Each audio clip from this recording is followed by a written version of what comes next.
Hello students, good morning. Welcome to the lecture number 14 of Control and Coordination. Initially we started with forebrain. Now we all know what is the meaning of forebrain and what are the three main parts of forebrain. That is your olfactory lobes, cerebrum, and the third one is diencephalon. In initial lecture, that is last lecture, we have already done with olfactory lobe and your cerebrum. I will explain you in detail. Today in this lecture, I'll be dealing with diencephalon and midbrain. So do attend the lecture. Let me know if any doubts we are having or you are having. Accordingly, we'll have a discussion. So let's begin with the lecture. Okay, students, this diagram we have already seen. Now this is the forebrain. If you'll see the cerebrum part of your forebrain, on both the side, one point over here and the other point on the opposite half, you have the olfactory lobes which are present. This is corpus callosum which connects both the cerebral hemispheres. This is one cerebral hemisphere, like that we have in another one. Now the last part is your diencephalon. Today we'll be dealing with the diencephalon. Now you have three major divisions in your diencephalon. Over here, three parts, that is your epithalamus, thalamus and hypothalamus. If I'm considering this box as a diencephalon, the floor is basically hypothalamus, the roof is basically epithalamus and the lateral walls is basically thalamus. So ये दो lateral walls है, ये thalamus जैसा दिखता है. The above one, the roof is basically epithalamus and the floor is basically hypothalamus. Now what is the location of diencephalon? It lies below the corpus callosum and it is above the midbrain. Definitely diencephalon is the last part, so definitely it lies below the corpus callosum and above the midbrain. Okay, so over here if you'll see, this is your corpus callosum, so it is lying below the corpus callosum, that is your diencephalon. Now next is your epithalamus. First part is epithalamus. Epithalamus is location, basically roof of diencephalon, you'll define it as. Now what happens is your epithalamus is basically anteriorly, matlab anterior portion pe it is connected with your pia mater and choroid plexus basically, and further on the dorsal side, anterior side pe it is connected with pia mater and choroid plexus, and dorsal side, dorsally it is connected with your pineal gland. Now basically if it is connected with the pineal gland, definitely the role of pineal gland is something which has been carried out by epithalamus as well. So if you remember pineal gland very carefully, we have done in your endocrine system. So pineal gland is responsible for production of your melatonin, which is a sleeping hormone. So function is basically of pineal gland itself. It produces melatonin, which is responsible for your sleeping, that is sleep inducing hormone. So in this way, this was the epithalamus. Anterior portion kaha connected hai, dorsally wo kaha connected hai, that I told you in detail. Now next is your thalamus. If you remember, thalamus is basically lateral walls of your diencephalon. So roof ka explanation ho gaya. Now we'll be dealing with the lateral walls. Now when I'm concerned with lateral walls, it is also known as thalami or it is thalamus. Okay, so location it forms the lateral thick wall of diencephalon. What it consists of? It consists of gray matter. It is connected by each other by habencular commissure. Both the walls are connected with each other by this joining, that is nothing which is called as habencular commissure. And then significance of this thalami is it acts as a relay center, that is it acts as a bridge between different parts of the brain and RAS, that is your relay center. Now this relay center has its own function.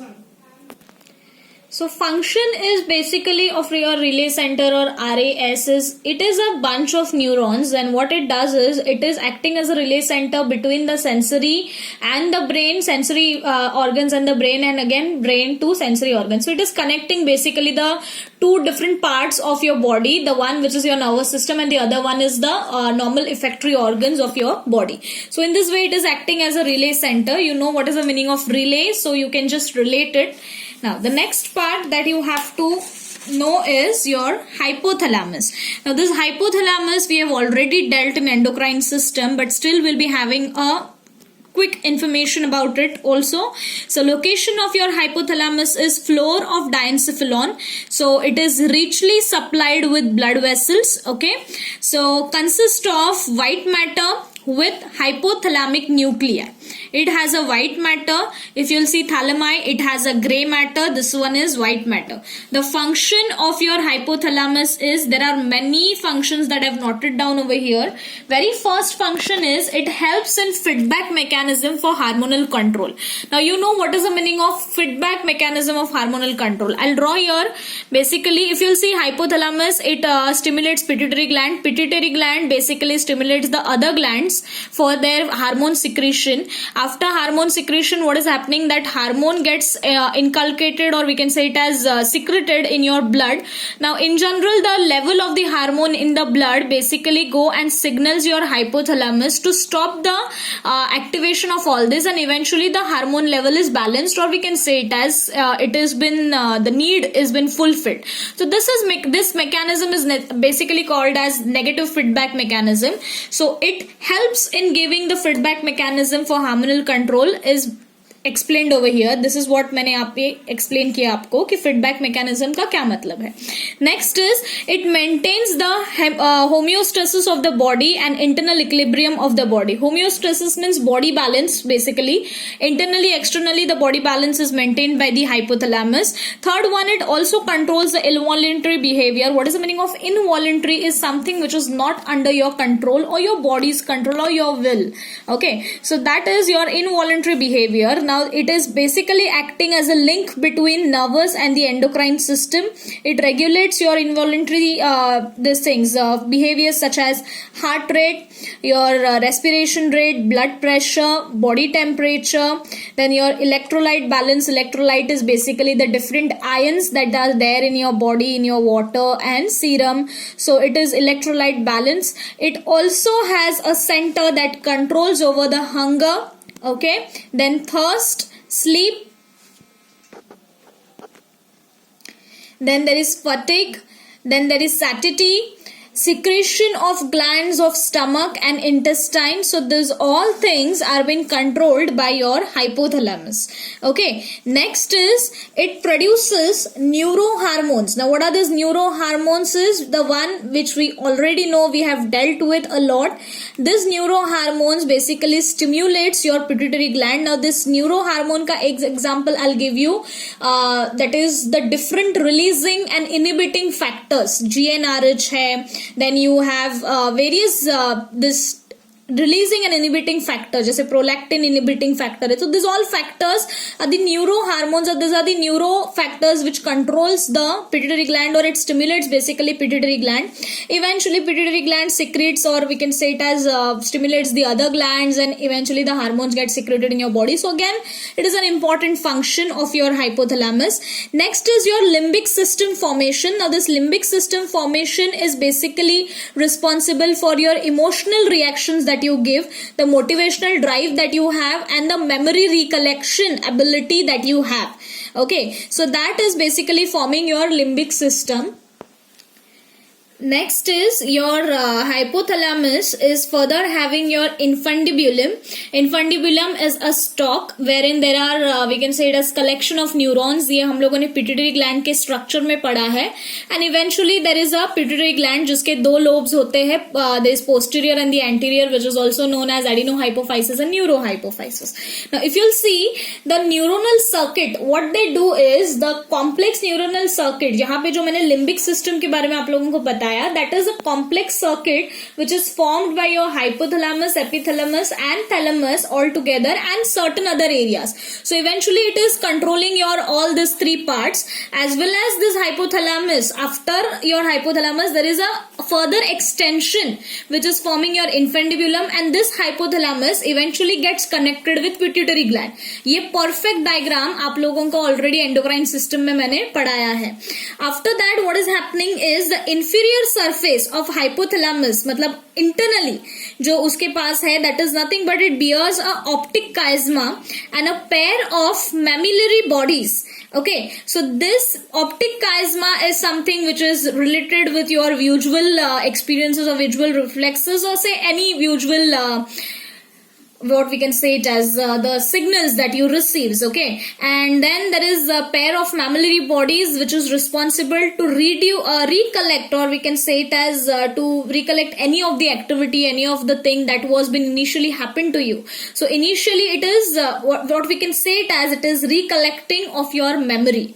Okay, so in this way these are the various functions of your hypothalamus in detail that I've explained you all.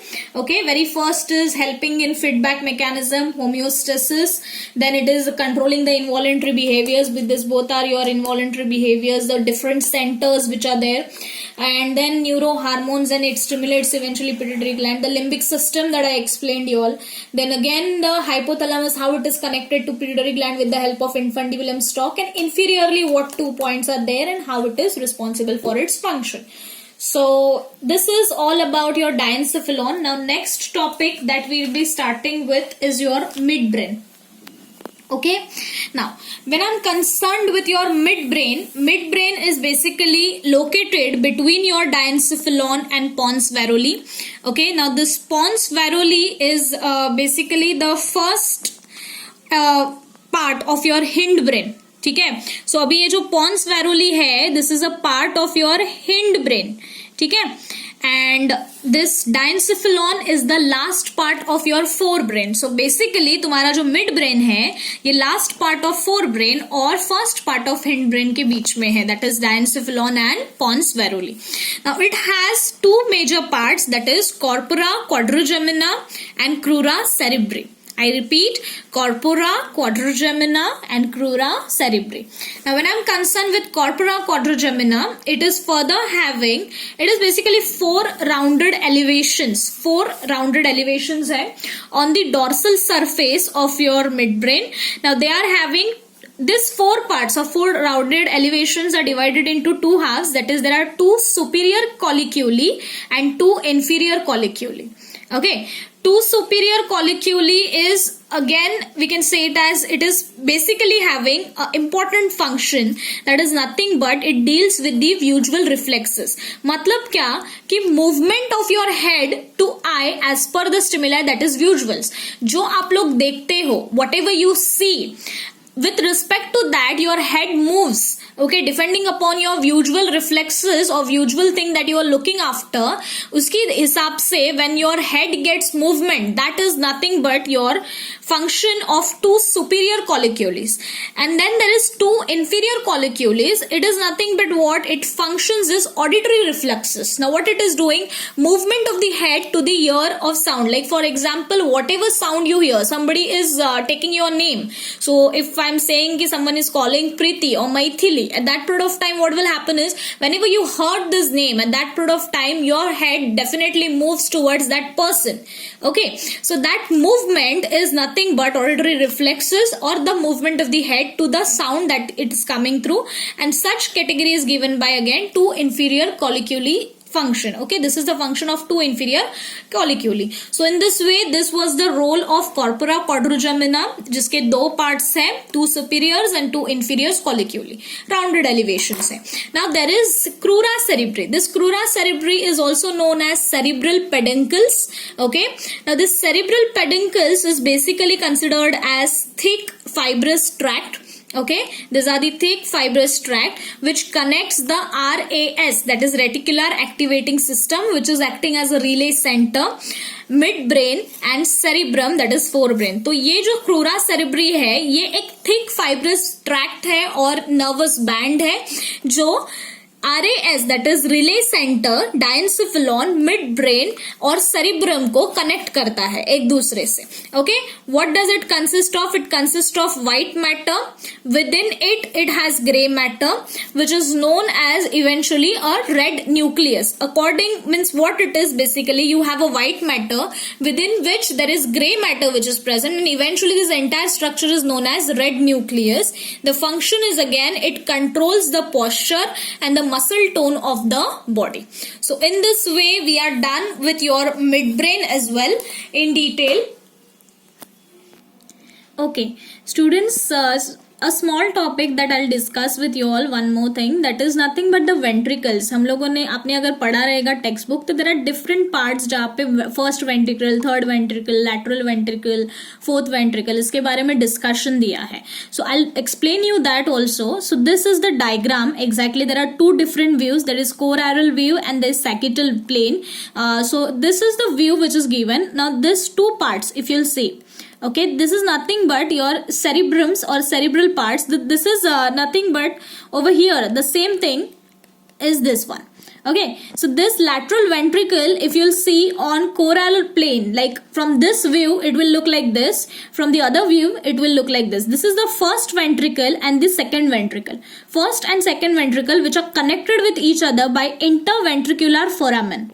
Okay, so this is interventricular foramen. यहाँ पे इधर ये दिख रहा है and over here it is placed over this point. Third one is third ventricle. ठीक है, इसको डायसोल बोलते हैं. This third ventricle and fourth ventricle is connected with each other with the help of cerebral aqueduct. This aqueduct is having your CSF, that is cerebrospinal fluid, which is filled in it. This cerebrospinal fluid and your cerebral aqueduct is basically connecting your third ventricle with the fourth ventricle. Eventually this fourth ventricle opens up into central canal. This central canal is having your spinal cord. So अगर ये first दो lateral ventricles देखें तो this is a part of forebrain. Eventually it is connected with each other with interventricular foramen. Third ventricle is formed by your midbrain or eventually your diencephalon and midbrain. Okay, then there is cerebral aqueduct, which is a connection point, and fourth ventricle, which is found which is a connection between your midbrain and your hindbrain. So in this way there are various ventricles. Now point is, what is the meaning of ventricle? Ventricle is basically a hollow cavity which is present in your body part or say any organ of your body. Okay, and the central canal is again a hollow part within which we say it as your spinal cord is present or spinal cord initiates or it is within it. Okay, so in this way this is a ventricle part. So if you'll encounter any such words in between while you're reading the textbooks, please don't get confused. I made you all understood this. Let me know if any doubts are there. So students, in today's lecture we have completed forebrain and midbrain. Both the parts are done. Let me know if any doubts are there. In next lecture we'll be dealing with your hindbrain in detail. So see you all in next lecture. Thank you.